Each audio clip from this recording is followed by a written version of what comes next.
সম্মানিত founder vice chairman board of trustee Syed Al Noman, dean professor Nahid, শিক্ষক শিক্ষিকাবৃন্দ, শিক্ষার্থীগণ, উপস্থিত সুধীবৃন্দ, আসসালামু আলাইকুম। আমি ভাবলাম একটু গুছিয়ে বলার জন্য আমি একটু বক্তৃতা লিখে আনি, কারণ বিজয়ের দিন কোথায় কি বলছি কি বলে ফেলি, তার চেয়ে ভালো লিখে আনি। তবে কারণ এখন আমরা সবাই ইমোশনাল, কারণ আমরা অনেক কষ্ট করে স্বাধীনতা এনেছি, আজকে বিজয় দিবস, কিন্তু আমরা একটু কনফিউজ, আমরা কোথায় আছি, সেজন্য লিখে আনাকে ভালো। আজও পূর্ব দিগন্তে রাঙিয়ে সূর্য উঠেছে, তবে বাঙালির জীবনে আজকে সূর্যোদয় অন্য সব দিনের মতো না। শীতের এই দিনটি 42 বছর আগে দিনকে মনে করে দিচ্ছে, প্রাণে প্রাণে যাচ্ছে আনন্দের উল্লাস, কারণ আজ 16ই ডিসেম্বর বাঙালির বিজয়ের দিন, চিরগৌরবে। মহান বিজয় দিবস উপলক্ষে উপস্থিত সবার প্রতি রইল আমার আন্তরিক শুভেচ্ছা ও অভিনন্দন। ইস্টার্ন ইউনিভার্সিটি কর্তৃক মহান বিজয় দিবস উপলক্ষে আয়োজিত আলোচনা সভায় আমাকে আজকের এই কালচার ক্লাবের আয়োজিত এই অনুষ্ঠান আমাকে প্রধান অতিথি করার আয়োজক বৃন্দকে আমার আন্তরিক ধন্যবাদ জানাই। বাঙালির স্বাধীনতার ইতিহাসে মহান বিজয় দিবসের গুরুত্ব তাৎপর্য অপরিসীম। আজ এক অপার আনন্দের দিন। 1971 সালের 16 ডিসেম্বর কুয়াশায় জড়ানো হালকা শীতের বিকেলে রমনার রেসকোর্স ময়দানে দাম্ভিক পাকিস্তানি সেনারা যে অস্ত্র দিয়ে নির্বিচারে গুলি চালিয়েছে বাঙালির বুকে, এই দিনই অস্ত্র দিয়ে নির্বিচারে গুলি চালিয়েছে বাঙালির বুকে, এই দিনে হাতের সেই অস্ত্র পায়ের কাছে নামিয়ে রেখে মাথা নিচু করে দাঁড়িয়েছিল মুক্তি বাহিনী ও মিত্র বাহিনীর সামনে। মানুষের জীবনের আনন্দ অনেকভাবে আসতে পারে, কিন্তু মাতৃভূমির পরাধীনতা শৃঙ্খল মুক্তির জন্য প্রাণ উৎসর্গ করা যুদ্ধ জয়ের আনন্দ অতুলনীয়। পদ্মা, মেঘনা, যমুনার স্রোত সবুজের ঘাসে ঢাকা প্রান্তের বুকে উৎস রক্তে রাঙিয়ে 30 লাখ মানুষের আত্মদান, 2 লক্ষাধিক মা বোনের সম্ভ্রমের বিনিময়ে অর্জিত বিজয়ের আনন্দের সঙ্গে বাঙালির বুকে বেদনার করাঘাত করে যায়। সেই কারণে এই বিজয় মহৎ মহান। দীর্ঘ 9 মাস সশস্ত্র যুদ্ধের মাধ্যমে, তাই এই দিনে চূড়ান্ত বিজয় অর্জনের মাধ্যমে পরিপূর্ণতা পায়, পৃথিবীর মানচিত্রে জন্ম নেয় স্বাধীন সার্বভৌমত্ব বাংলাদেশ। আজ পরম শ্রদ্ধার সাথে স্মরণ করি মুক্তিযুদ্ধে আত্মোৎসর্গকারী বীর শহীদদের, যাদের সর্বোচ্চ ত্যাগের বিনিময়ে অর্জিত হয় স্বাধীনতা। আমি শ্রদ্ধা জানাই বীর মুক্তিযুদ্ধের সংগঠক, সমর্থক সহ সর্বস্তরের জনগণকে, যারা আমাদের বিজয় অর্জনে প্রত্যক্ষ ও পরোক্ষভাবে অবদান রেখেছে। 71-এর মুক্তিযুদ্ধে এই দেশের মানুষ স্বাধীনতার জন্য সর্বস্ব বিলিয়ে দিয়েছেন। আজ নিরস্ত্র একটি জনগোষ্ঠী অসামান্য মনোবল ও মুক্তির দুর্মর আকাঙ্ক্ষাকে বুকে ধারণ করে দুর্ধর্ষ পাকিস্তানি বাহিনী করেছিল পরান্ত। কৃষক, শ্রমিক, তাঁতি, কামার, কুমার, জেলে, ছাত্র, তরুণী সহ অগণিত সাধারণ মানুষ সর্বোচ্চ ত্যাগ করেছিলেন। কেউ স্বজন হারিয়েছেন, কেউ ঘরবাড়ি সহায় সম্পদ হারিয়েছেন, কেউ দখলদার বাহিনীর সঙ্গে লড়াই করতে গিয়ে জীবন উৎসর্গ দিয়েছে। সবকিছুর বিনিময়ে পৃথিবীর বুকে বাংলাদেশ নামক রাষ্ট্রের প্রতিষ্ঠা ঘটেছে। বাঙালির আত্মদানকে স্মরণ করে রাখার জন্য মহান বিজয় দিবস উপলক্ষে ইস্ট ডেল্টা ইউনিভার্সিটির অনুষ্ঠানের আয়োজন করার কর্তৃপক্ষকে আবারও ধন্যবাদ জানাচ্ছি। বিশ্ববিদ্যালয় হচ্ছে জ্ঞান উৎপাদন, বিতরণ ও গবেষণার কেন্দ্র। আমার জানা মতে ইস্ট ডেল্টা ইউনিভার্সিটির প্রতিযোগিতার বাজারে দক্ষ, মেধাবী ও দেশ গড়ার যোগ্য কারিগর তৈরি করেছে। একদিন সময় আসবে যখন হয়তো এই শিক্ষা প্রতিষ্ঠানের প্রতিটি শিক্ষার্থী নিজেদের মেধাকে ছড়িয়ে অবিরাম ছুটে চলবে, তাদের হাত ধরেই সূচিত হবে আগামীর ভবিষ্যৎ পরিকল্পনা। আধুনিক ও যুগোপযোগী শিক্ষা দিতে কাজ করে যাচ্ছে এই বিশ্ববিদ্যালয়। শিক্ষার গুণগত মানের বিষয়েও কখনো এই বিশ্ববিদ্যালয় আমি জানি, বলার জন্য বলছি না, really grateful to the authority, তারা যে এরকম একটা প্রতিষ্ঠানকে ডেভেলপ করেছে। এবং আমার মনে হয় চিরাং শহরে আরো এই ধরনের ডেভেলপ করা উচিত। আমাদের ছেলেমেয়েরা কেন যাবে? শিক্ষার পাশাপাশি সামাজিক সাংস্কৃতিক এবং বিভিন্ন অনুষ্ঠানের উদ্যোগ গ্রহণ করার জন্য জাতীয় ইউনিভার্সিটি কর্তৃপক্ষ সন্ধ্যা হলে আমরা বিবিসি নিউজ রেডিওটা অন করতাম, কোনো ভালো খবর আছে কি।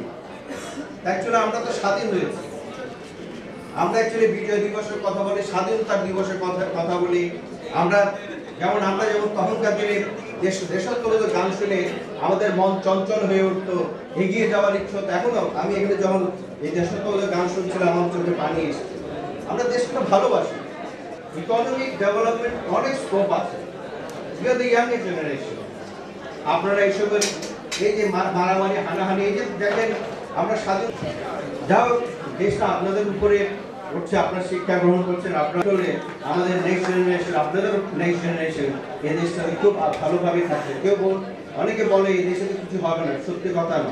কারণ আমি অনেক ডিপ্লোম্যাটের সাথে দেখা হয়, জিজ্ঞেস করি আপনারা ইয়াং জেনারেশন, আপনাদের ওরা চায় আপনাদের ইউটিলাইজ করতে। তারা যেমন ধরেন এই যে ঢাকা থেকে ডিপ্লোম্যাটরা হাই কমিশনার চিটাগং আসে কেন, তারা কিন্তু how democratic we are. You must make people realize that we are a democratic country. আমি একটা কথা বলবো, আমি পূর্ববঙ্গের পক্ষ থেকে, আপনারা যদি একটা how younger generation can support the democracy of Bangladesh, এটার উপর কোনো ডিবেট করেন, আমরা will be with you.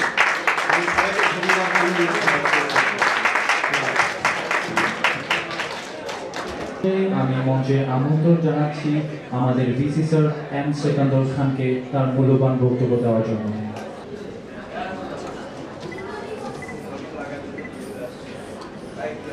এখানে যারা আছেন, আমি নিশ্চিত আমি তাদের সবাই বড় বয়সে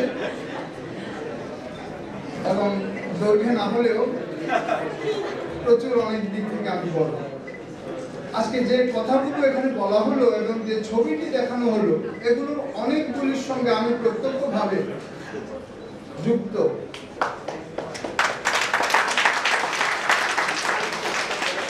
আমার স্কুল পার হয়েছে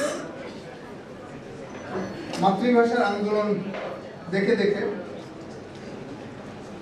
আমার বিশ্ববিদ্যালয় জীবন পার হয়েছে হল থেকে আজিমপুর গোরস্তানে প্রভাত ফেরিতে অংশগ্রহণ করি।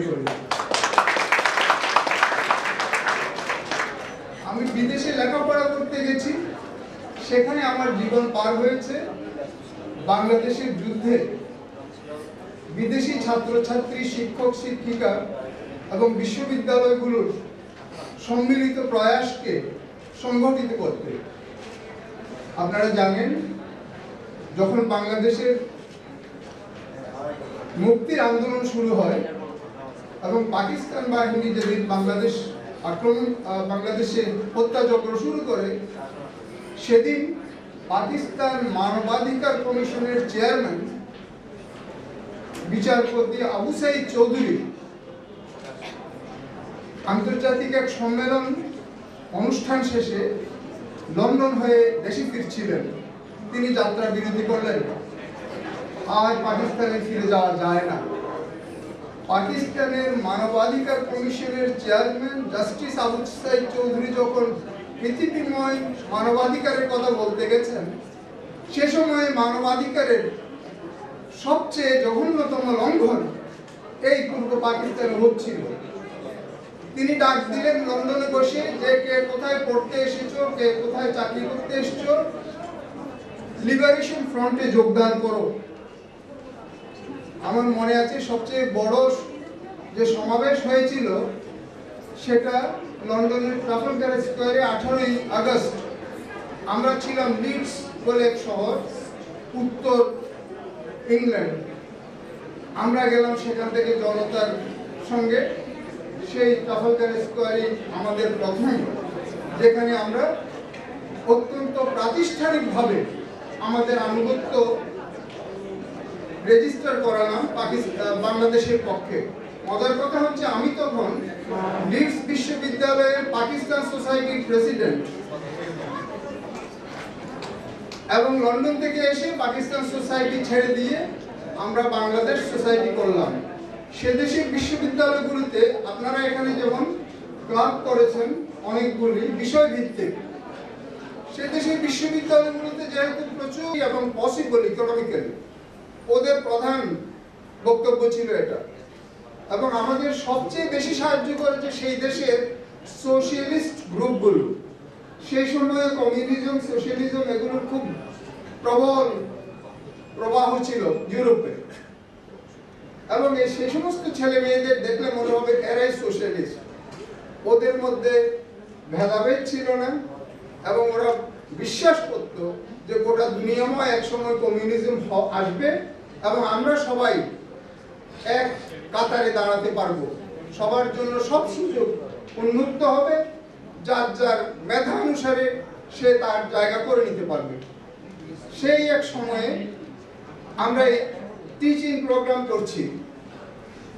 বক্তব্য শেষ হওয়ার পরে একেবারে পেছন থেকে সাউথ ইন্ডিয়ান একটা ছেলে উঠে দাঁড়িয়ে প্রশ্ন করলো যে জনাব, আপনাদের কি মনে হয় যে পাকিস্তানের কাছ থেকে বাংলাদেশকে স্বাধীনতা অর্জনের ব্যাপারে ভারত যে সাহায্য করেছে তার জন্য এই বাংলাদেশ চিরজীবন ভারতের কাছে ঋণী থাকা উচিত? This was his question. আমাদের একেবারে কাঁচুমাচু হয়ে গেছে মুখ, যে সাহায্য করেছে এখনই চায় প্রতিদান। আমাদের চট্টগ্রামের যিনি ছিলেন তার নাম ছিল কবির উদ্দিন চৌধুরী, ডক্টর কবির উদ্দিন চৌধুরী।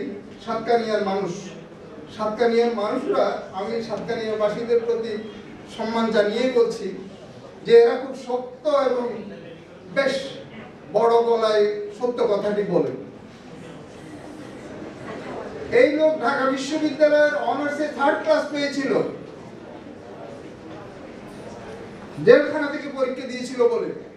ছাত্র ইউনিয়ন করত, যে ছাত্র ইউনিয়ন করত আমাদের আব্দুল্লাহ নোমান সাহেব, সেই ছাত্র ইউনিয়নের মানুষরা ওরকমই ছিল। জেল জুলুমের পরেও পরীক্ষা দিয়েছিল, 3rd ক্লাস পেয়েছিল। পরের বছর জেল থেকে ছাড়া পেয়ে এমএ পরীক্ষা দিল, ঢাকা বিশ্ববিদ্যালয়ের ফার্স্ট হয়েছিল। He was first in his batch.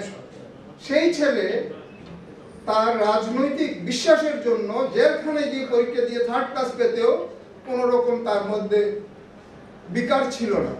তাহলে তার যে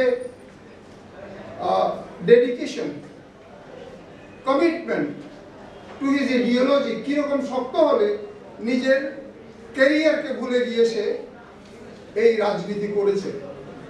যা হোক, তিনি উঠে দাঁড়িয়ে বললেন যে মহাশয়, আপনার প্রশ্নটি অত্যন্ত সুন্দর। আমার উত্তরটি হচ্ছে যে ভারত, বাংলাদেশ যতদিন বেঁচে থাকবে, ভারতও যতদিন বেঁচে থাকবে, ততদিন বাংলাদেশের প্রতি অনুগত থাকা উচিত, বাধ্যগত থাকা উচিত। কারণটা জিজ্ঞাসা করবেন? কারণটা হচ্ছে কায়েদ আজম যে বলতেন two nation theory, two nation থিওরির বেসিসটা হচ্ছে, আমরা বলতাম যে মুসলমানরা এক জাতি। মুসলমানদের মধ্যেও ভেদাভেদ ছিল। অনেকেই বলতো মুসলমানরা যদি এক জাতি হয় তাহলে গোটা বিশ্বের মুসলমান এক জাতি। তোমরা শুধু ওই দিককার ভারতের পশ্চিমাংশ আর ভারতের পূর্বাংশ নিয়ে কেন এক জাতি বলছো? আমরা সেটাতে বিশ্বাস করতাম, মুসলমানরা এক জাতি। কিন্তু সেটা পলিটিক্যাল অর্থে নয়। আমার ভূখণ্ডে আমি আলাদা বাস করব, তোমার ভূখণ্ডে তুমি আলাদা বাস করবে। মুসলমান বলে আমরা ভাই ভাই, মুসলমানদের একটা জাতিবোধ আছে, সেই জাতীয়তা বোধ আমাদের মধ্যে থাকবে। কিন্তু তাই বলে আমাকে তোমার সঙ্গে রাজনৈতিকভাবে একীভূত হতে হবে না। এই কবির উদ্দিন চৌধুরী বলেছিলেন যে ভারত চিরজীবন বাংলাদেশের প্রতি কৃতজ্ঞ থাকতে হবে। কেননা এই বাংলাদেশ আন্দোলনের মাধ্যমে ভারত যে চেয়েছিল দ্বিজাতি তত্ত্বের অবসান, সেটা হয়ে গেছে।